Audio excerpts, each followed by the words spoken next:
అందరికీ నమస్కారం. నా పేరు వెంకటేష్. అగస్త్య ఇంటర్నేషనల్ ఫౌండేషన్ మరియు నవీన్ ఇన్నోవేషన్ ఫౌండేషన్ ఆధ్వర్యంలో నిర్వహిస్తున్నటువంటి లో కాస్ట్ మోడల్ ప్రిపరేషన్ కార్యక్రమానికి స్వాగతం. ఈరోజు మనం A4 షీట్స్ ద్వారా ఏ విధంగా మ్యాథమెటిక్స్ని ఈజీగా అండర్స్టాండింగ్ చేసుకోవచ్చు అనేది ఈ కార్యక్రమంలో చూద్దాము. మనతో పాటు ఈ కార్యక్రమంలో ఉన్నారు Pralika from ZPHS Kukatpalli, Varshini from ZPHS Kukatpalli. ఇప్పుడైతే మనము ప్రోగ్రామ్ని స్టార్ట్ చేద్దాం. ఇందులో ముందుగా మనం ఏం చేస్తామంటే ఒక A4 షీట్ తీసుకుందాము. A4 షీట్ని ఏ విధంగా ఈ A4 షీట్ ఏ షేప్లో ఉంది? rectangle. ఓకే. దీన్ని మనము స్క్వేర్ షేప్లోకి మార్చుకోవచ్చా? Yes sir. ఏ విధంగా చేస్తామో ఒకసారి చూద్దాము. జస్ట్ నేను ఏం చేస్తున్నా అంటే ఈ 4 షీట్ని ఇలా ఫోల్డ్ చేసి డయాగ్నల్ వైజ్గా ఇక్కడ ఫోల్డ్ చేసి ఇక్కడ ఏ పార్ట్ అయితే ఎక్స్ట్రా ఉందో దాన్ని కట్ చేసి తీసేస్తాను. చూడండి. ఈ ఎక్స్ట్రా ఏదైతే ఉందో దాన్ని కట్ చేసి తీసేస్తున్నాను. ఇప్పుడు రెక్టాంగిల్లో ఉన్నటువంటి షేప్ ఎక్కడ ఏ విధంగా కన్వర్ట్ అయింది మనకి? స్క్వేర్ షేప్లోకి. ఇక్కడ మధ్యలో ఒక లైన్ కనిపిస్తుంది కదా, అది ఏమవుతుంది? డయాగ్నల్. రైట్. ఇక్కడ మనకి డయాగ్నల్ అనేది ఏర్పడింది. ఇప్పుడు నేను ఏం చేస్తాను అంటే ఈ డయాగ్నల్గా ఒక డ్రా చేస్తాం కదా, టోటల్ పేపర్లో మనకి 1/4 పోర్షన్ని ఇక్కడ ఫోల్డ్ చేస్తాను. ఓకే, 1/4 పోర్షన్ని ఫోల్డ్ చేస్తాను. ఇక్కడ మీరు గమనించినట్లయితే ఆ డయాగ్నల్ అదేవిధంగా మనం ఫోల్డ్ చేసినటువంటిది రెండు కలుస్తున్నాయి కదా, అక్కడ మళ్ళీ ఇటు సైడ్ నుండి ఫోల్డ్ చేస్తాను. ఎక్కడైతే మీట్ అవుతుందో రెండు అక్కడ చూడండి. కాస్త నిదానంగా ఎక్కడైతే రెండు పాయింట్స్ జాయిన్ అయ్యాయి, రెండు లైన్స్, అక్కడ ఫోల్డ్ చేస్తున్నాను. మీకు ఫోల్డింగ్ క్లియర్గా కనిపించడానికి నేను ఏం చేస్తున్నాను అంటే ఫోల్డింగ్ దగ్గర లైన్స్ కూడా డ్రా చేద్దాం. ఓకే, ఇక్కడ ఒక ఫోల్డింగ్ చేసాము, మరి అదేవిధంగా ఇక్కడ ఒక ఫోల్డింగ్ చేసాం కదా, దానిపైన కూడా లైన్ డ్రా చేసుకుందాం. ఇప్పుడు మనకి రెండు లైన్స్ డ్రా చేసాం. ఇప్పుడు మీకు ఏ షేప్స్ కనిపిస్తున్నాయి ఇక్కడ? rectangle, square. ఓకే, రెండు రెక్టాంగిల్స్ ఉన్నాయి, రెండు స్క్వేర్స్ ఉన్నాయి. అందులో ఒక పెద్ద స్క్వేర్ ఉంది, ఒకటి చిన్నది ఉంది. ఇప్పుడు నేను ఏం చేస్తానంటే ఇందులో పెద్ద స్క్వేర్ ఉంది కదా, దాని యొక్క లెంత్ ఇక్కడ ఏగా తీసుకుంటాను. ఇప్పుడు దీని లెంత్ ఏమవుతుంది? ఏ అవుతుంది. ఓకే, ఇప్పుడు ఈ స్క్వేర్ ఉంది అంటే ఇక్కడ కూడా మనకి లెంత్ ఏమవుతుంది? ఏ. ఇప్పుడు ఇక్కడ కూడా ఏ అవుతుంది కదా, స్క్వేర్లో మనకి 4 సైడ్లు కూడా లెంత్ అనేది ఈక్వల్గా ఉంటుంది. ఇప్పుడు ఈ చిన్న లెంత్ ఉంది కదా, దాన్ని నేను బి అనేసి తీసుకుంటాను. ఇప్పుడు ఇక్కడ లెంత్ ఏమవుతుంది? బి. నెక్స్ట్ అదేవిధంగా ఇది ఏమైంది? ఆల్రెడీ లెంత్ ఇక్కడ ఏ ఉంది, ఇక్కడ ఏ అవుతుంది. ఓకే, ఇప్పుడు ఈ 4 పీసెస్ ఉన్నాయి కదా, ఇండివిజువల్ పీసెస్, వీటన్నిటి యొక్క ఏరియాని మనం రాసుకుందాం ఎక్కడెక్కడ ఉందని. ఇక్కడ ఈ లెంత్ ఏ అయింది, ఈ లెంత్ బి అయింది, ఈ ఏరియా ఏమవుతుంది? Side into side. ఏమవుతుంది? A into B. A into B. Okay, next ఇదేమవుతుంది? ఈ స్క్వేర్ది B into B square. Next ఇక్కడ ఏమవుతుంది? A square. మరి ఇక్కడ ఏ ఉంది, ఇక్కడ బి ఉంది, రెండు కలిపితే ఏబి అవుతుంది. ఓకే, ఇప్పుడు మనకి 4 యొక్క ఏరియాస్ వచ్చింది కదా. ఇప్పుడు ఇంకో ఈ సైడ్ తీసుకున్నాం.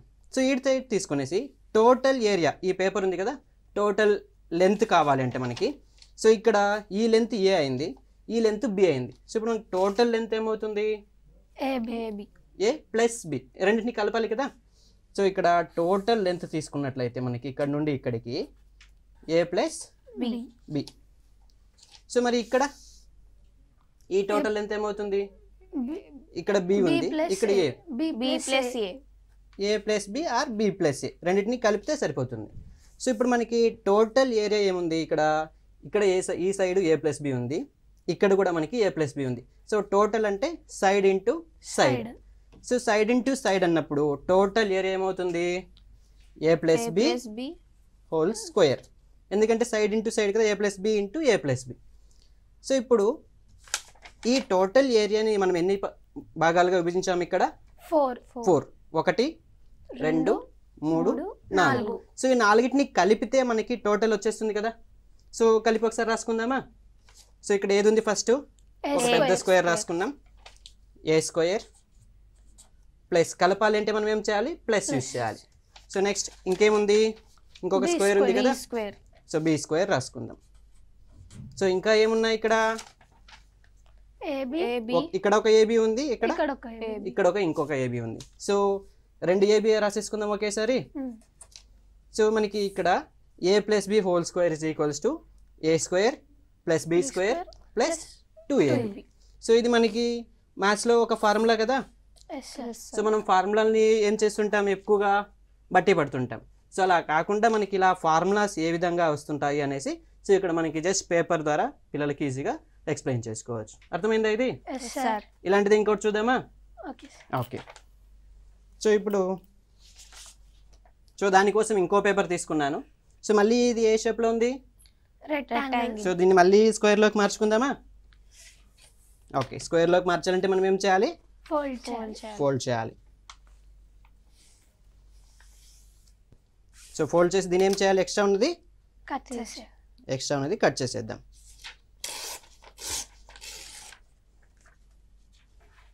నెక్స్ట్ సో ఇప్పుడు మళ్ళీ ఇందాక ఏ ప్లస్ బి హోల్ స్క్వేర్కి ఏదైతే ఫోల్డింగ్ చేసామో అలాంటిదే చేద్దాం. సో ఇప్పుడు డయాగ్నల్ వచ్చింది కదా. సో దీంట్లో 1/4 పోర్షన్ ఒకసారి ఫోల్డ్ చేసుకుందాం. సో నెక్స్ట్ ఏం చేసాం మనం ఇక్కడ? సో ఎక్కడైతే రెండు లైన్స్ కలుస్తున్నాయో అక్కడ ఫోల్డ్ చేసాం. సో దీన్ని కూడా అలాగే ఫోల్డ్ చేద్దాం. ఓకే, సో ఇప్పుడు ఫోల్డ్ అయింది కదా. సో దీన్ని ఎక్కడైతే లైన్స్ ఫోల్డ్ చేసామో అక్కడ లైన్ డ్రా చేద్దాం. ఇక్కడ ఒకటి, ఇక్కడ ఒక ఫోల్డింగ్. సో రెండు ఫోల్డింగ్స్ చేసాం కదా. సో ఇప్పుడు నేను ఇందాక మనం ఏం చేసాము, ఇక్కడ లెంత్ ఏ, ఇది బి తీసుకున్నాం. సో ఇప్పుడు టోటల్ ఈ పేజ్ మొత్తానికి ఉంది కదా దాన్ని ఏగా తీసుకుంటాను. సో ఇప్పుడు మొత్తం దీన్ని ఏ అనేసి తీసుకుంటాను.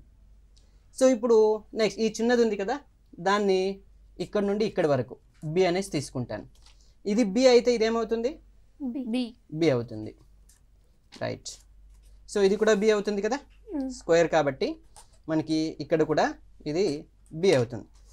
సో ఇప్పుడు టోటల్ ఏ ఉంది, ఇక్కడ కొంచెం లెంత్ బి ఉంది. సో ఇప్పుడు ఈ లెంత్ కావాలంటే మనం ఏం చేయాలి? ఈ టోటల్ నుండి ఇది తీసేసి సరిపోతుంది కదా. సో ఇప్పుడు టోటల్ ఏ ఉంది, తీసేయాలంటే మైనస్ పెడుతున్నాం. సో బి తీసేయాలి కాబట్టి ఇక్కడ బి తీసేసినట్లయితే దీని లెంత్ ఏమైంది ఇప్పుడు? ఓకే, ఇది ఏ మైనస్ బి అంటే ఇదేమవుతుంది? రైట్, ఇదేమవుతుంది? ఓకే, ఇది ఏ మైనస్ బి అంటే ఇది రైట్. ఓకే, సో ఇప్పుడు మనకి సో అన్నిటికీ లెన్స్ వచ్చేసింది. ఇప్పుడు దీని యొక్క ఏరియాలు రాసుకుందాం మళ్ళీ. సో ఇందాక రాసినట్లుగానే ఇండివిజువల్ ఉన్నటువంటి ప్రతి భాగానికి ఏరియాస్ రాసుకుందాం. దీని ఏరియా ఏమవుతుంది? సైడ్ ఇంటూ సైడ్ అన్నప్పుడు బి స్క్వేర్. సో ఇది సో ఈ లెంత్ బి అయింది. సో ఇక్కడ ఏ మైనస్ బి ఉంది into B. So B into A minus B అవుతుంది. సో దీన్ని మళ్ళీ సింప్లిఫై చేసేద్దాం ఒకేసారి. So A into B AB minus B into B B square. Right. So ఇక్కడ ఏ మైనస్ బి ఒక సైడ్ ఉంది, ఇక్కడ ఏ మైనస్ బి ఉంది. సో దీని ఏరియా ఏమవుతుంది? A minus B whole square. Right. So ఇక్కడ ఈ లెంత్ బి ఉంది, ఇక్కడ ఏ మైనస్ బి ఉంది. రెండింటిని మల్టిప్లై చేస్తే B into A minus B. Okay, ఇప్పుడు నాలుగిటికి భాగాలకు కూడా ఏరియా మనకి తెలిసిపోయింది. సో దీన్ని సింప్లిఫై చేస్తాం. దీన్ని కూడా A into B AB minus B into B B square. Okay, ఇప్పుడు 4 భాగాలకు కూడా మనకి ఏరియా వచ్చింది. సో ఇప్పుడు టోటల్ లెంత్ మనకి ఏ తీసుకున్నాం కదా. సో ఇప్పుడు టోటల్ ఏరియా ఏమవుతుంది? ఏ, ఇక్కడ ఏ. సో టోటల్ ఏరియా ఏ స్క్వేర్. సో ఇప్పుడు మళ్ళీ ఈ 4 భాగాలని యాడ్ చేయాలి కదా టోటల్ రావాలంటే. సో ఇక్కడ ఏముంది? ఒక area A minus B whole square. Next plus చేయాలి కదా, యాడ్ చేయాలి అంటే. మళ్ళీ ఇంకొకటి ఏముంది? బి స్క్వేర్ ఉంది. నెక్స్ట్ ఇక్కడ మీరు గమనించినట్లయితే ఏబి మైనస్ బి స్క్వేర్లు అనేవి ఇక్కడ ఏబి మైనస్ బి స్క్వేర్ ఉంది కదా, ఇవి రెండు ఉన్నాయి. సో మనం రెండు ఒకేసారి రాసుకునేద్దామా? 2 into AB minus B square. So ఇప్పుడు దీన్ని సింప్లిఫై చేసేద్దాం. సో మనకి A minus B whole square అలాగే పెట్టుకునేసి ప్లస్ బి స్క్వేర్ ఉంది, ఈ రెండుతో ఇలా మల్టిప్లై చేసామనుకోండి, అప్పుడేమవుతుంది 2ab minus 2 into B square 2b square. Okay, so ఇప్పుడు ఏ స్క్వేర్కి ఈ వాల్యూ వచ్చింది మనకి. ఇప్పుడు మనకు కావాల్సిన ఐడెంటిటీ ఏది, ఫార్ములా ఏది, ఏ మైనస్ బి హోల్ స్క్వేర్ ఏమవుతుంది అని చూడడానికి. దీన్ని ఇటు సైడ్ పెట్టుకునేసి దీన్ని మొత్తం ఇటు సైడ్ పంపిద్దాం, ఏమవుతుందో చూద్దాం. ఏ స్క్వేర్ లెఫ్ట్ సైడ్లో అలాగే ఉంది. సో నెక్స్ట్ ఈ ప్లస్ బి స్క్వేరు ఇక్కడ మైనస్ 2b స్క్వేర్ ఉంది, అంటే రెండు బి స్క్వేర్లో ఒక బి స్క్వేర్ పోయింది అంటే ఇంకెన్ని ఉంటాయి? ఒకటి. సో ఒక బి స్క్వేర్ ఉంటుంది, ఇటు సైడ్ ప్లస్ మైనస్ ఉంది కాబట్టి ఇటు సైడ్ వచ్చిందంటే ప్లస్ అవుతుంది. So plus B square. ఇక్కడ ప్లస్ 2ab ఉంది, ఇటు సైడ్ వస్తే మైనస్ 2ab. సో ఇక్కడ ఇంకేం మిగిలింది? A minus B whole square మాత్రం ఉంది, A minus B whole square. So ఇది మనకు ఉన్నటువంటి ఇంకొక ఫార్ములా అనమాట. A minus B whole square is equals to A square plus B square minus 2ab. So ఈ విధంగా మనం ఫార్ములాస్ని ఈజీగా నేర్చుకోవచ్చా? రైట్. ఓకే, సో ఇప్పుడు ఇంకొక ఫార్ములా ఏ విధంగా వస్తుంది ఇదే విధంగా అనేది ఇప్పుడు చూద్దామా? సో ఇదే మళ్ళీ ఏ షేప్లో ఉంది? దీని స్క్వేర్లోకి చేద్దామా? సో స్క్వేర్ చేయాలంటే మనం ఏం చేయాలి? ఇక్కడ ఫోల్డ్ చేసాం, దీన్ని కట్ చేసేసి ఈ ఎక్స్ట్రా ఉన్నదాన్ని కట్ చేసేద్దాం. ఓకే, సో ఇప్పుడు మళ్ళీ సేమ్ అలాంటి ఫోల్డింగే చేద్దాం, కాకపోతే రెండు సైడ్లు ఒక్కొక్క ఎక్స్ట్రా ఫోల్డింగ్ చేద్దాం. ఓకే, సో ఇప్పుడు డయాగ్నల్ డ్రా చేసుకున్నాం కదా. ఇందాక మనం ఇక్కడ 1/4 పోర్షన్ చేసాం, ఇప్పుడు దానికన్నా కొద్దిగా తక్కువ చేసుకుందాం, కాస్త చిన్నగా. ఇప్పుడు ఒక ఫోల్డింగ్ అయింది. మళ్ళీ ఏం చేయాలి? ఇక్కడ ఎక్కడైతే రెండు పాయింట్స్ జాయిన్ అవుతున్నాయో అక్కడ ఇంకొక ఫోల్డింగ్ చేద్దాం. అయింది కదా. ఓకే, సో దీన్ని ఒకసారి డ్రా చేసేద్దాం. మనం ఫోల్డ్ చేసినటువంటివి ఇక్కడ ఒక లైను, నెక్స్ట్ ఇక్కడ ఇంకొకటి చేసాం. సో రెండు ఫోల్డింగ్స్ అయింది కదా. ఇప్పుడు ఇంకొక ఎక్స్ట్రా ఫోల్డింగ్, ఇటు సైడ్ ఒకటి ఇటు సైడ్ ఒకటి ఎక్స్ట్రా ఫోల్డింగ్ చేద్దాం. ఇప్పుడు నేను ఏం చేస్తానంటే దీనికంటే కొద్దిగా ఎక్కువ భాగం ఇలా తీసుకుని ఇంకొక భాగాన్ని ఫోల్డ్ చేస్తున్నాను ఇక్కడ. ఓకే, నెక్స్ట్ ఈ డయాగ్నల్ మరియు ఈ లైన్ ఎక్కడ కలుస్తున్నాయో అక్కడ మనం ఏం చేద్దాము? ఇంకొక ఫోల్డింగ్ ఇలా చేద్దాం. సో ఇప్పుడు ఫోల్డ్ చేసిన దాన్ని మళ్ళీ ఏం చేయాలి? మనము లైన్స్ గీసేసుకుందాం. ఎక్కడైతే ఫోల్డ్ చేసామో అక్కడ లైన్స్ గీసేసుకుందాం. ఓకే, సో ఇప్పుడు మొత్తం ఎన్ని భాగాలు అయ్యాయి ఒకసారి గమనించండి. ఎన్ని అయ్యాయి? మొత్తం 9 అయ్యాయి, రైట్ కదా. సో ఇప్పుడు నేను ఏం చేస్తానంటే దీంట్లో ఇక్కడ లెంత్ వేరేగా ఉంది, ఇక్కడ లెంత్ వేరే ఉంది, ఇక్కడ వేరే ఉంది. సో ఇప్పుడు దీన్ని నేను ఏం చేస్తానంటే ఏ తీసుకుంటాను, ఇది బి తీసుకుంటాను, ఇక్కడ సి తీసుకుంటాను. ఇప్పుడు ఇది ఏ అంటే ఈ మొత్తం ఏమవుతుంది? ఇక్కడ ఇది లెంత్, ఇది ఓకే. సో ఇక్కడ ఏ రాసుకునేద్దాం, ఇది రాసుకునేద్దాం. సో ఇప్పుడు ఇది బి అంటే ఇక్కడ ఏమవుతుంది? ఇది సి అంటే ఇక్కడ సి అవుతాయి, అవునా? సో ఇప్పుడు ఇది ఏ కదా, ఇప్పుడు ఇది సి అంటే ఈ లైన్తో ఇక్కడ సి అవుతుందా? ఇది సి అంటే ఇవన్నీ ఏమవుతాయి?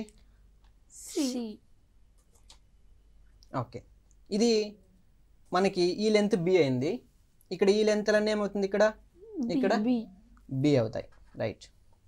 సో మనం అది రాసుకునేద్దాం. ఓకే, ఇది ఏ లెంత్ కదా మనకి. సో ఇప్పుడు ఇవన్నీ ఏమవుతాయి? ఈ లైన్స్ అన్ని ఏ లెంత్. సో ఇప్పుడు అన్నిటికీ లెంత్ కనుక్కున్నాం కదా. ఇప్పుడు మనం ఏం చేద్దామంటే ఈ 9 భాగాలుగా విడగొట్టాం కదా దీన్ని, పేపర్ని. ఆ 9 భాగాలకి ఏరియాస్ని రాసుకుందాం సపరేట్గా. సో ఇప్పుడు ఇది 4 సైడ్లు ఏ అంటే దీని ఏరియా ఏమవుతుంది? A square. ఇది 4 సైడ్లు బి అంటే ఇది సి స్క్వేర్. ఇది వచ్చింది కదా. నెక్స్ట్ చిన్న వీటిని కనుక్కుందాం. ఒక సైడ్ ఏ ఉంది, ఒక సైడ్ బి ఉంది, ఏరియా ఏమవుతుంది? AB, right. ఇది ఏ ఉంది, ఇది సి ఉంది, ఏసి. రైట్. ఇది ఒక సైడ్ ఏ ఉంది, ఒక సైడ్ బి ఉంది. ఏబి ఇక్కడ రాసేసాం. ఇది ఒక సైడ్ బి ఉంది, ఒక సైడ్ సి ఉంది. C right. ఇక్కడ ఒక సైడ్ బి, ఒక సైడ్ సి ఉంది. బిసి.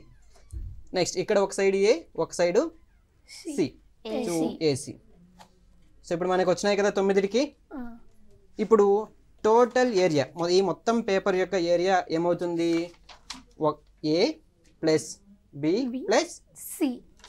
ఈ లెంత్ టోటల్ ఏమవుతుంది అంటే మనకి ఏ ప్లస్ సి.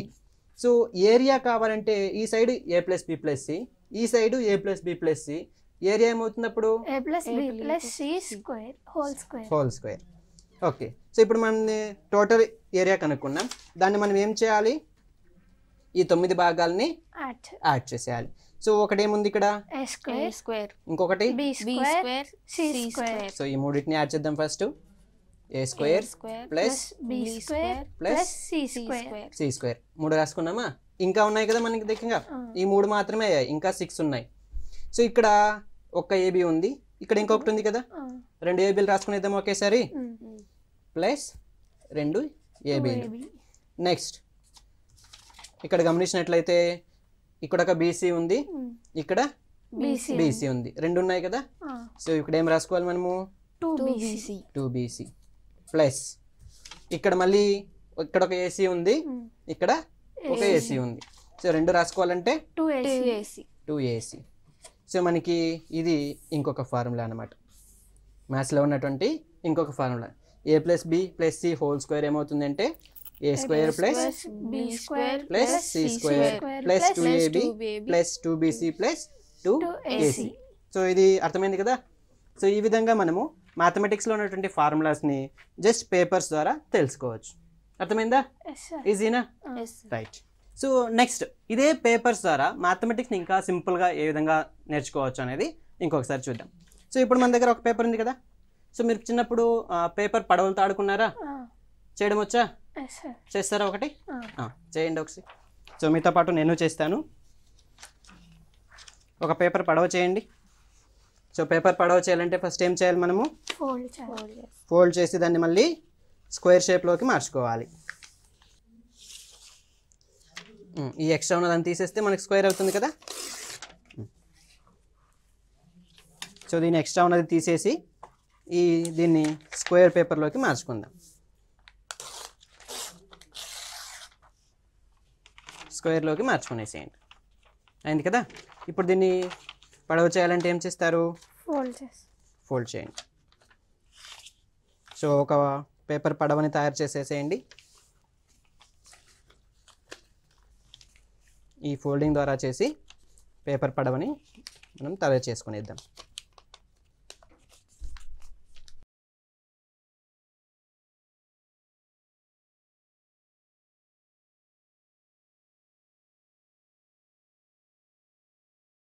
అయిందా? చూడండి ఇక్కడ మనకి పేపర్ పడవ రెడీ అయింది. అయిందా? అది ఫోల్డ్ చేసేయండి. ఇక్కడ కాస్త ఒత్తి పెట్టి ఫోల్డ్ చేసేయండి. సరే వదిలేనండి, ఇది చేద్దాము. సో ఇక్కడ పేపర్ ఫోల్డ్ అయింది కదా, పడవ రెడీ చేసాము. దీన్ని మళ్ళీ ఏం చేద్దాము అంటే అన్నిటినీ బాగా ప్రెస్ చేసిన తర్వాత మళ్ళీ రీఫోల్డ్ చేద్దాం. అంటే ఫోల్డింగ్ ఏదైతే చేసామో దాన్ని మొత్తం ఓపెన్ చేసేద్దాం. సో ఇక్కడ అన్నిటినీ రీఓపెన్ చేసాం. సో ఇక్కడ మీకు ఈ ఫోల్డింగ్స్ కనిపిస్తుందా? సో ఈ ఫోల్డింగ్లో ఏ ఏ షేప్స్ కనిపిస్తుంది మీకు ఒకసారి చూడండి. స్క్వేర్స్ ఉన్నాయి, ట్రయాంగిల్స్ ఉన్నాయి, ఇంకా ఏదైనా shapes? Diamond. Okay, diamond shape. Okay okay ఈ ఫోల్డింగ్స్ అన్నీ కూడా మీకు కనిపిస్తున్నాయి. సో ఇప్పుడు నేను ఏం చేస్తానంటే ఇక్కడ సెంటర్ ఉంది కదా, సెంటర్ దగ్గర నుండి ఈ ఫోల్డింగ్ యూజ్ చేసి ఉన్నటువంటి ఫోల్డింగ్స్లో నేను ఒక రైట్ యాంగిల్ ట్రయాంగిల్ని తీసుకుంటాను. ఒక ట్రయాంగిల్ని ఇక్కడ తీసుకుంటాను. స్కెలిన్ ఇక్కడ నేను ఏం చేస్తున్నాను? ఏం ట్రయాంగిల్ ఇది? Right angle triangle. ఒక రైట్ యాంగిల్ ట్రయాంగిల్ని తీసుకున్నాను. దీనికి నేను నేమ్స్, ఈ వర్టిసెస్కి నేమ్స్ అనేది ఇచ్చుకుంటాను. ఏబిసి. ఏబి ఉంది కదా సైడు, దీని యొక్క లెంత్ ఏ అనేసి అనుకుందాం. బీసీ ఉంది కదా, దీని యొక్క లెంత్ స్మాల్ బి అనేసి అనుకుందాం. ఏసీ ఉంది కదా, దీని యొక్క లెంత్ స్మాల్ సి అనేసి అనుకుందాం. ఇప్పుడు ఈ ఏబి సైడ్ ఉంది కదా, దీన్ని ఒక సైడ్గా ఉన్నటువంటి ఇక్కడ స్క్వేర్ కనిపిస్తుందా మీకు? డ్రా చేసుకుందామా దాన్ని? సో మనకి ఇక్కడ ఇంకొక స్క్వేర్ ఉంది, ఇక్కడ ఏబి కామన్గా ఉన్నటువంటి ఒక సైడు. దీన్ని మనం ఏం చేసుకుందాం, డ్రా చేసుకుందాం. ఓకే, ఇప్పుడు బీసీ ఉంది కదా సైడు, అది కామన్గా ఉన్నటువంటి ఇక్కడ ఒక స్క్వేర్ ఉంది కదా, దాన్ని డ్రా చేసుకుందామా? దీన్ని కూడా మనం ఏం చేద్దాము, స్క్వేర్ని డ్రా చేసుకుందాం. అయిందా? సో ఇక్కడ ఏసీ హైపోటెన్యూస్ ఉంది కదా ట్రయాంగిల్లో, దానికి కామన్గా ఉన్నటువంటి ఒక స్క్వేర్ ఉంది కదా, దాన్ని డ్రా చేసేసుకుందాం.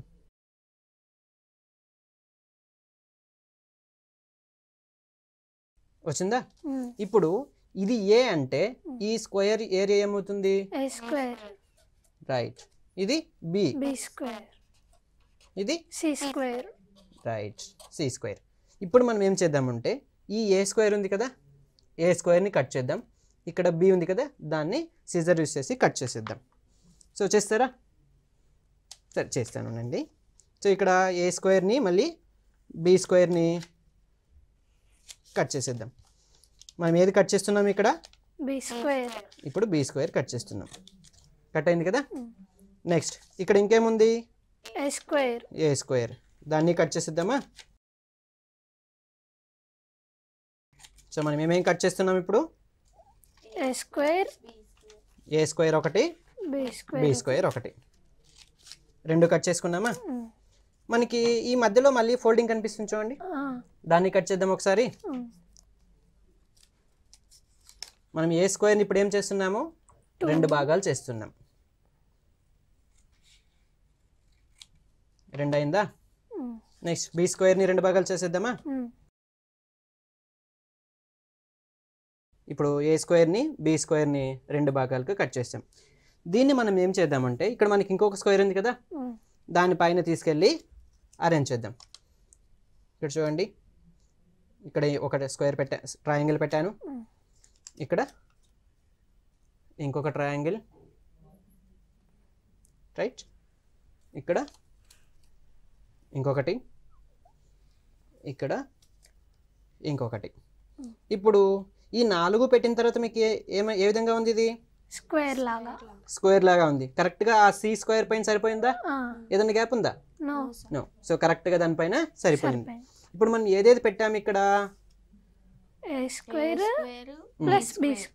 B square. రెండింటిని కలిపితే మనకి ఏదికి ఈక్వల్ అయింది? ఈక్వల్ కదా, రెండింటికి ఈక్వల్ అయింది. సో ఇప్పుడు ఏ స్క్వేర్ ప్లస్ బి స్క్వేర్ని కలిపినప్పుడు మనకి ఎక్కడ ఈక్వల్ అయింది? సి స్క్వేర్కి ఈక్వల్ అయింది. ఈ ఏ బిసి అనేది ఏమి ఇక్కడ? ఈ ట్రయాంగిల్ యొక్క లెంత్, సైడ్స్ కదా. సో ఇప్పుడు ఏ స్క్వేర్ అనేది ఏమి? ఒక సైడు, బి అనేది ఇంకొక సైడు, సి అనేది ఏమి ఇక్కడ? హైపోటెన్యూస్. ఈ మనకి రైట్ యాంగిల్ ట్రయాంగిల్లో రెండు సైడ్స్ ఉన్నాయి కదా, వాటి యొక్క స్క్వేర్ యొక్క సమ్ అనేది మనకి హైపోటెన్యూస్ ఉంది కదా, దాని స్క్వేర్కి ఈక్వల్ అయింది. అంటే దీన్ని మనం ఏమంటాము అంటే పైథాగరస్ థీరం అంటాం. పైథాగరస్ థీరం అంటే సో రైట్ యాంగిల్ ట్రయాంగిల్లో ఈ సైడ్ స్క్వేర్స్ ఉన్నాయి కదా రెండు, వాటి యొక్క సమ్ అనేది హైపోటెన్యూస్ స్క్వేర్కి ఈక్వల్ అవుతుంది. సో ఈ విధంగా మనము జస్ట్ పేపర్ పడవ ద్వారా ఇక్కడ మనం పైథాగరస్ థీరం అనేది పిల్లలకి ఈజీగా ఎక్స్ప్లెయిన్ చేయొచ్చు. అర్థమైందా ఇది? సో ఇంటికి వెళ్ళిన తర్వాత ఆడుకుంటారు కదా మీరు పేపర్ పడవలు చేసుకుని, సో దాంట్లో నేర్చుకుంటారా మ్యాథమెటిక్స్? ఎస్. సో ఈ విధంగా మనము పేపర్ బోర్డ్ ద్వారా కూడా పైథాగరస్ థీరం మ్యాథమెటిక్స్ని ఈజీగా నేర్చుకోవచ్చు. సో ఇక్కడ మనకి పేపర్స్ ఉంది కదా, ఈ పేపర్స్ ద్వారానే మనము ఏరియా పెరిమీటర్కి సంబంధించినటువంటి యాక్టివిటీస్ ఏ విధంగా చేయొచ్చు అనేది ఇప్పుడు చూద్దాం. సో ఇప్పుడు మన దగ్గర ఏ పేపర్ ఉంది? A4 sheet. A4 షీట్ ఏ షేప్లో ఉంది? Rectangle. దీన్ని మళ్ళీ మనం ఏం చేసుకుందాం? Square. లోకి మార్చుకుందాం. Note sheet rectangle. సో మనం జస్ట్ పేపర్స్ ద్వారా డిఫరెంట్ షేప్స్ నేర్చుకోవచ్చు కదా. రెక్టాంగిల్ ప్రాపర్టీస్ కానీ, స్క్వేర్ ప్రాపర్టీస్ కానీ, ట్రయాంగిల్ ప్రాపర్టీస్ కానీ నేర్చుకోవచ్చా అన్ని? ఇక్కడ మనం ఏం చేస్తున్నాము? రెక్టాంగిల్ షీట్ని మళ్ళీ ఏం చేస్తున్నాము? కట్ చేసి స్క్వేర్ షేప్లోకి మార్చుకున్నాం. అయిందా? సో ఇప్పుడు మనకి ఈ మధ్యలో ఫోల్డ్ చేసాం కదా, దాన్ని మనం ఏమంటున్నాం? డయాగ్నల్. డయాగ్నల్. సో నేను ఇక్కడ ఏం చేస్తున్నా అంటే దీనికి రెండో డయాగ్నల్గా ఫోల్డ్ చేస్తాను, రెండో డయాగ్నల్ కూడా. బట్ దీన్ని ఎంత ఫోల్డ్ చేస్తాను అంటే సగం వరకే ఫోల్డ్ చేస్తాను. ఆల్రెడీ ఒక డయాగ్నల్ ఉంది కదా ఇక్కడ, సగం వరకే ఫోల్డ్ చేస్తాను అనమాట. పూర్తిగా ఫోల్డ్ చేయను, సగం వరకు ఫోల్డ్ చేస్తాను. చూడండి ఇక్కడ ఇది ఫుల్ డయాగ్నల్ ఉంది, ఇక్కడ ఏమైంది? హాఫ్ డయాగ్నల్ అయింది. సో కావాలంటే లైన్ డ్రా చేసుకున్నదేమో ఫోల్డింగ్ని. ఇక్కడ నేను ఏం చేశాను, ఒక ఫుల్ డయాగ్నల్ డ్రా చేసుకున్నాను. సెకండ్ ఎంత డ్రా చేశాను? హాఫ్ వరకు మాత్రం డ్రా చేశాను. కనిపిస్తుందా? నెక్స్ట్ దీంట్లో మనం ఏం చేద్దాము అంటే, సో ఈ కార్నర్ ఉంది కదా, దీనికి ఆపోజిట్ అర్థం చేసినటువంటిది, దీన్ని సెంటర్ దగ్గరికి తీసుకెళ్ళి ఇక్కడ ఇంకొక ఫోల్డింగ్ చేద్దాం. సో దీంట్లో మనకి ఫోల్డింగ్ ఇంపార్టెంట్ అనమాట. చూడండి ఎక్కడ చేయాలి? ఈ కార్నర్ తీసుకెళ్ళి సెంటర్ దగ్గర పెట్టి ఈ ఫోల్డింగ్ చేయాలి. ఇది కూడా మనం ఏం చేద్దాము, లైన్ డ్రా చేసేసుకుందాం. అయిందా? ఇప్పుడు మనం ఏం చేద్దాం అంటే సగం డయాగ్నల్ డ్రా చేసాం కదా, దాన్ని ఇక్కడి వరకు ఎక్స్టెండ్ చేద్దాం. ఫోల్డింగ్ ద్వారానే దాన్ని ఈ లైన్ ఉంది కదా, ఈ లైన్ దగ్గరికి వచ్చే విధంగా ఎక్స్టెండ్ అనేది చేసుకుందాం. అయిందా? నెక్స్ట్ ఇప్పుడు మళ్ళీ ఇక్కడ ఇంకొకటి ఉంది కదా, సెకండ్ డయాగ్నల్ ఉంది పూర్తిగా ఉన్నది, దీన్ని మధ్య దగ్గరికి తీసుకెళ్ళి ఇక్కడ మళ్ళీ ఈ సగం ఫోల్డ్ చేసుకుందాం. ఈసారి మనం ఏం చేయాలి, ఈ సగం తీసుకోవాలి. మళ్ళీ ఈ డయాగ్నల్ డ్రా చేసుకునేస్తాం. మనం డ్రా చేసే ప్రతి లైన్ని ఫోల్డ్ చేసిన దాన్ని ఇక్కడ డ్రా చేసుకుందాం. సో మనకి ఇప్పుడు ఏ షేప్స్ కనిపిస్తున్నాయి? ట్రయాంగిల్, స్క్వేర్, ట్రయాంగిల్స్ ఉన్నాయి, స్క్వేర్స్ ఉన్నాయి, రెక్టాంగిల్స్ ఉన్నాయి. ఓకే, సో ఇప్పుడు మనం ఏం చేద్దామంటే, సో ఇక్కడ దీన్ని ఈ సగభాగం ఉంది కదా, దీన్ని సెంటర్ ఫైండ్ అవుట్ చేద్దాం. సెంటర్ ఫైండ్ అవుట్ చేయాలంటే మనం ఏం చేయాలి, జస్ట్ ఈ విధంగా ప్రెస్ చేస్తే సరిపోతుంది. అవునా? ఇక్కడ మనకి సెంటర్ వచ్చింది.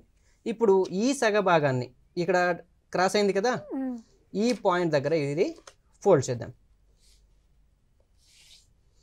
ఈ సగాన్ని ఫోల్డ్ చేసి ఈ సగాన్ని కూడా మనం ఏం చేద్దామంటే లైన్ డ్రా చేసుకునేద్దాం. సో ఇప్పుడు మనకి ఏ షేప్స్ కనిపిస్తున్నాయి? ట్రయాంగిల్స్ ఉన్నాయి, స్క్వేర్ ఉంది, ఇక్కడ ఒక ప్యారలలోగ్రామ్ ఉంది. సో ప్యారలల్ లైన్స్ ఉన్నాయి కదా, ఇక్కడ ఒక ప్యారలలోగ్రామ్ ఉంది, ఇంకొక చిన్న మీడియం సైజ్ ట్రయాంగిల్స్ ఉన్నాయి. ఈ అన్ని షేప్స్ని మనం ఏం చేద్దామంటే ఇప్పుడు వేరువేరుగా కట్ చేసేద్దాం. సో ఇక్కడ ఇవన్నీ కూడా ఏం చేద్దాం, మనము కట్ చేసేద్దాం. అన్ని పోర్షన్స్ని సపరేట్గా కట్ చేసేయాలి. చూడండి ఇక్కడ మనం ఏం చేస్తున్నాము, మనం ఎక్కడైతే ఫోల్డింగ్ చేసామో ఆ ప్రతి ఫోల్డింగ్ని ఏం చేస్తున్నాం, ఇక్కడ ప్రతి ఫోల్డింగ్ కూడా కట్ చేసేస్తున్నాం. ప్రతి ఫోల్డింగ్ని కట్ చేసి ఏ పోర్షన్కి ఆ పోర్షన్ని 7 పార్ట్స్గా సపరేట్ చేసేస్తున్నాం. అయిందా? సో ఇప్పుడు మనకి ఎన్ని పోర్షన్స్ వచ్చాయి? మొత్తం 7 పీసెస్ వచ్చాయి. ఈ 7 మనము కట్ చేయక ముందు ఎలా ఉందో అలా చేయడానికి ట్రై చేస్తారా? ఒకసారి ట్రై చేయండి. ఇక్కడ నువ్వు ఇట్లా రా. సో నువ్వు ఇటు వచ్చి దీన్ని మళ్ళీ కట్ చేయక ముందు ఎలా ఉంది, స్క్వేర్ షేప్లో ఉంది కదా, అలాగే చేయడానికి ట్రై చేయి. అరేంజ్ చేయి.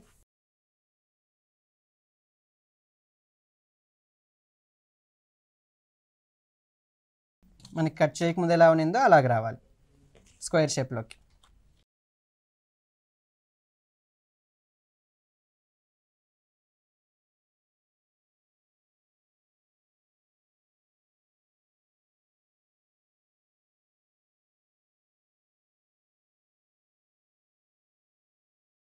ఇక్కడ మరి ఇంకోసారి ట్రై చేద్దాం. ఇక్కడ 2 స్క్వేర్స్ ఇలా ఉన్నింది. నెక్స్ట్ వీటన్నిటిని మనం రీఅరేంజ్ చేసి ఏం చేస్తున్నాం, ఇక్కడికి మళ్ళీ కట్ చేయకముందు ఎలా అయితే ఉన్నిందో ఆ షేప్లోకి తీసుకొస్తున్నాం. చూడండి ఇప్పుడు మనకి రీఅరేంజ్మెంట్ అయ్యే స్క్వేర్ వచ్చిందా? స్క్వేర్ వచ్చింది. సో ఇప్పుడు దీని యొక్క అవుటర్ లైన్ లెంత్ ఎంత ఉందో ఒకసారి చూద్దామా? మెజర్ చేసి సో దీని యొక్క టోటల్ ఎంత అవుటర్ లైన్ ఉంది అని చూద్దాం. సో ఇక్కడ మనకి ఇక్కడ ఎంత లెంత్ ఉంది? 21 సెంటీమీటర్స్. సో స్క్వేర్ కదా ఇది, ఇక్కడ ఎంత ఉంటుంది? 21. సో ఇప్పుడు 4 సైడ్లు 21 ఉంది అంటే టోటల్ ఎంత అవుతుంది? 21 × 4 80 84 అవుతుంది 84. సో 84 సెంటీమీటర్స్ అనేది అవుటర్ లైన్ ఉంది. సో అదేవిధంగా మనం దీన్ని ఇప్పుడు మీకు స్క్వేర్ ఉంది కదా, దీన్ని రెక్టాంగిల్ చేయగలరా మీరు? ఒకసారి ట్రై చేయండి, రెక్టాంగిల్ వస్తుందేమో చూద్దాం. దాన్ని రెక్టాంగిల్ ట్రై చేయండి. 7 పీసులు అందులో ఇన్వాల్వ్ అయి ఉండాలి. 7 పీసులు యూస్ చేసి దాన్ని ఒక రెక్టాంగిల్ లాగా రెడీ చేయండి.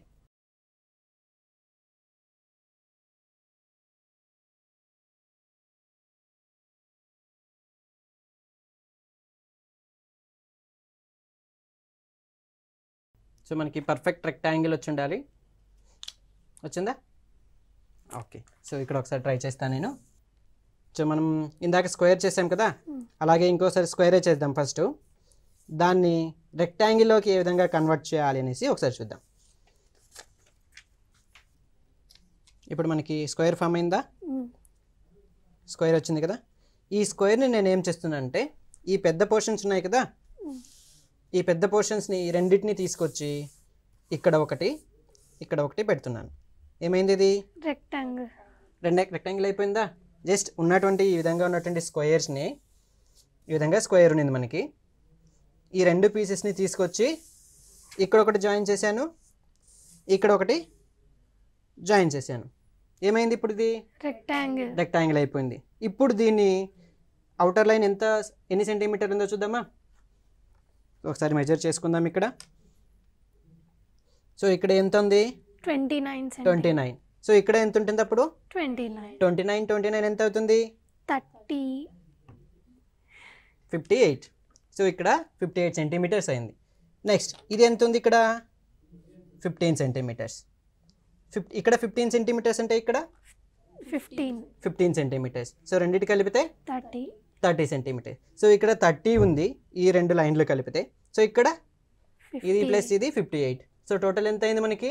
88. మనకి ఇందాక స్క్వేర్కి ఎంత ఉన్నింది? స్క్వేర్ చేసినప్పుడు 84 ఉన్నింది. సో 84 ఉంది, ఇక్కడ 88 వచ్చింది. మనకి ఎందుకు చేంజ్ అయిపోయింది ఇది? ఎందుకంటే మనం షేప్ చేంజ్ చేసాం కదా. బట్ ఏరియా ఏమైనా చేంజ్ అయిందా? ఇక్కడ యూజ్ చేస్తున్న పీసెస్ ఎన్ని? 7 పీసెస్. కాకపోతే ఇక్కడ లెంత్ ఎందుకు మారిపోయింది? పీసెస్ సేమ్ కదా, బట్ దీని యొక్క అవుటర్ లైన్ అనేది, పెరిమీటర్ అనేది చేంజ్ అయిపోయింది. సో ఈ విధంగా మనము ఇప్పుడు ఇదే పీసెస్తో ట్రయాంగిల్ చేయగలరా? చూద్దాం ట్రయాంగిల్ ఏ విధంగా చేయొచ్చు అనేది. ఇప్పుడు ఏ షేప్లో ఉంది ఇది? సో మొత్తం చూడండి, ఇది ట్రయాంగిల్ షేప్లోకి కన్వర్ట్ అయింది. సో ఇప్పుడు ఈ ట్రయాంగిల్ యొక్క ఏరియా సేమ్ ఉంటుందా, వేరుంటుందా? ఏరియా అంటే 7 పీసెస్ యూజ్ చేస్తాం కదా, అప్పుడు ఏరియా సేమ్ ఉంటుందా? సేమ్ ఉంటుంది, ఎందుకంటే మనం 7 పీసెసే యూజ్ చేస్తున్నాం. సో కాబట్టి ఏరియా అనేది సేమ్ అవుతుంది. కాకపోతే అవుటర్ లైన్ ఏమైంది? ఇక్కడ మారింది. సో నెక్స్ట్ అదేవిధంగా ఈ పేపర్ని యూజ్ చేసి, ఇదేం షేప్ ఇది? సో ఇది ట్రెపీజియం. మనకి ఈ ట్రెపీజియం యొక్క ఏరియా కూడా ఎలా ఉంటుంది? సేమ్ ఉంటుంది. ఎందుకంటే 7 పీసెస్ యూజ్ చేసాం. నెక్స్ట్ ఈ షేప్ ఏది? డైమండ్. ఇది పారలలోగ్రామ్ అన్నమాట. సో పారలలోగ్రామ్లో కూడా మనకి ఎన్ని పీసెస్ యూజ్ చేసాం? 7 పీసెస్. అంటే ఏరియా ఏ విధంగా ఉంటుంది? ఏరియా సేమ్ ఉంటుంది, కాకపోతే అవుటర్ లైన్ ఏమైంది? ఇక్కడ మారుతుంది. సో ఈ విధంగా మనం డిఫరెంట్ షేప్స్ని ఇక్కడ రెడీ చేసుకునేసి, అందులో సేమ్ ఏరియా ఉన్నప్పటికీ కూడా పెరిమీటర్ అనేది చేంజ్ అవుతుంది అనే విధంగా ఇక్కడ చూపించచ్చు అన్నమాట. క్లియరా? బాగుందా ఇది? రైట్. సో ఈ విధంగా మనము ఇంటి దగ్గర ఉన్నటువంటి A4 sheets, papers, waste papers ఉంటాయి కదా, దాన్ని యూజ్ చేసుకుని మ్యాథమెటిక్స్ని ఏ విధంగా అబ్స్ట్రాక్ట్ కాన్సెప్ట్స్ని విజువలైజేషన్ ద్వారా పిల్లలకి నేర్చుకోవచ్చు అనేది సో ఈ సెషన్లో మనం నేర్చుకున్నాం. So thank you very much.